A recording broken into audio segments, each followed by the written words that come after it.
This one is particularly damaging. So this leak was online for several weeks before it was actually brought to media attention through some reporting by the New York Times. And the actual material that was in the leaks, it appears that it was genuine, and it's been out there, and it reveals some of the information about Ukraine's coming counteroffensive that we're expecting any time now, as well as some of the queries and reservations that the Americans have when it comes to basically the preparations that the Ukrainians have and the equipment that they have, the supplies that they have access to as well. Yeah, so one of the key documents talked about, in fact, their air defence capabilities, which they've really been asking for support on, but it seems as if that support is really fast depleting. Indeed, and some of these documents seem to indicate that they may run out of shells sometime this month if the replenishment does not speed up. And I think partly that is potentially one of the benefits of a leak like this, because it places more pressure on Western allies of Ukraine to resupply Ukrainian stocks of those missiles to allow them to really respond to the Russian offensive, which is currently being undertaken by President Vladimir Putin's troops. So there is sort of that bonus element of it. But of course, it is quite embarrassing, firstly, that the leak itself occurred, and secondly, that it took so long for anyone to really notice that this information was out there. Yeah, so sometimes you do worry about reporting this, which is, you know, a real challenge as a journalist, whether you do report this kind of information that could damage a war effort like this. But it also exposes Russia, doesn't it? It does, and particularly because what these documents show is the extent to which American signals intelligence and other intelligence has been able to infiltrate really all the way through Russia's echelons. So the sorts of information that is contained in these leaks shows that the Americans probably have spies within all sorts of government and military positions. It is a worry also from the perspective of some of that may no longer be available because of the fact that there has been this information breach. But certainly it shows that the Russians are leaky like a sieve. And that's something we haven't necessarily seen so much previously. Putin has always run a pretty tight ship, but this has really shown in stark relief that the leaks have been sprung all through the Putin machine. And is it a sense that that exposes that there is a lot of deep dissatisfaction with the campaign from within Russia's, ranks? Certainly, and we've had inklings of this through the past year, that this is not the way the operation was supposed to go.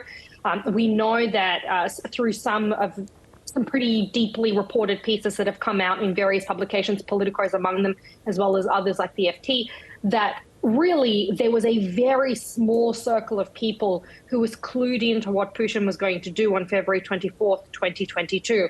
So that dissatisfaction has been present for a long time. But more recently, we are hearing more dissatisfaction coming through from the various ranks. So we've got these military bloggers who have been talking about their dissatisfaction with the war effort, as well as some inkling that you get in anonymous pieces quoting officials within the Kremlin. Of course, you do need to take that with a grain of salt because of the way the Kremlin information and disinformation machine works.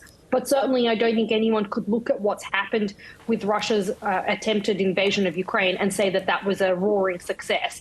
And I think that's reflected here. Yeah. You talked about the spring offensive that people have been waiting for and hoping that Ukraine has the capacity to do some significant damage and also advances and reclaiming of territory. How do you think this could jeopardise the spring offensive? So the main thing is, with respect to the spring offensive, is we still don't know when it is coming. And that is really a crucial element in Ukraine's plans. And what we've seen in the past is the Ukrainians have been really good at telegraphing one thing and then doing something different so that they can catch the Russians by surprise. And what we've also seen in these cables is the extent to which the Americans have been able to tip off the Ukrainians when it comes to the direction of various artillery barrages, the timing of that barrage, really very precise information. So we know that the Ukrainians have access to information that's extremely precise when it comes to telegraphing Russian access, and we still don't know when this Ukrainian offensive is coming or exactly where it's coming from. So I think from the perspective of whether this has jeopardized those plans, certainly some elements have been jeopardized. And indeed, Vladimir Zelensky, the Ukrainian president, has said that he's going to be changing some of these plans in reaction to that. But I think the fact that we don't know exactly where this counteroffensive is coming or when is a pretty key win for Ukraine in this scenario. Yeah, but importantly, it would also signal that the Pentagon needs to find out where this leak comes from. Most analysts seem to think it does come from the US side. So we don't know exactly where it's come from. It could be the US. It could be one of the US allies. We do know that this sort of information does get shared with quite a lot of people. So from our reporting, it seems like access to this document or these documents would have been several hundred people who would have had access to that sort of information. So it is reasonably broadly available. And so, yes, certainly it is going to be difficult to find and plug that leak. It's not the sort of information where, say, only 4 people might have access to it, so it's quite obvious where the leak is coming from. So that is definitely something that is of concern. And when you look at what the various experts have been saying, the pundits have been saying when it comes to where this information comes from, there is this kind of question of whether it was whether it was leaked intentionally by someone within those Western ranks, if the Russians might have a spy, or indeed if it could have been a situation where it was some sort of cyber attack where this information was extracted illicitly.